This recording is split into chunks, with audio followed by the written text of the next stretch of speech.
පිස්සුද බං අරුග මෙතනට ගෙන්න ගන්නේ. ඕකුම් මේ මාස ගණන් යුද්ධ කරනවා කියලා මස් ගිල කියලා පිම්පඩි ගන්න නැවුම් යකෝ. ඕකුම් අටපාස්ද කියලා ෂුවර් නෑ බං. ඒ බං මං සොලින් මූට.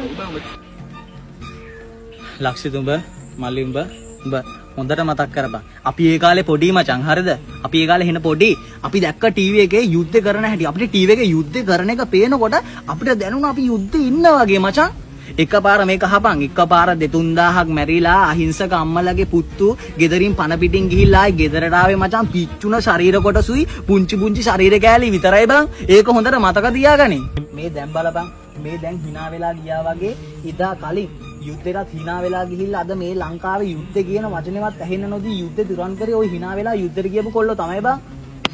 රණවිරුවන්ට තියෙන අසරණකම කියන්නේ අද මහ ලොකුවට ලංකාවේ ඔය ඉන්ෂුරන්ස් සමාගම ලොකුවට ගියුවට අද එක ඉන්ෂුරන්ස් සමාගමකින් ඉන්ෂුරන්ස් එකක් ඕපන් කරන්න ඉදිරිපත් වෙන්නේ නැහැ බං.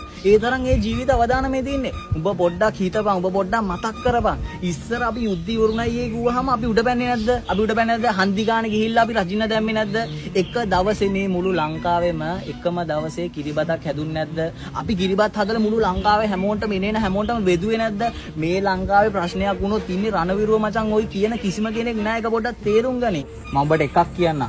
ඒ කාලේ රණවිරුව නිවාඩුවට ගෙදර ඇවිල්ලා ආයි කැම්ප් එකට යනවා කිව්වම අහිංසක අම්මලා මගේ පුතේ යන්න එපා කියලා තමන්ගේ පුතාගේ අතේ එල්ලිලා අඬනවා.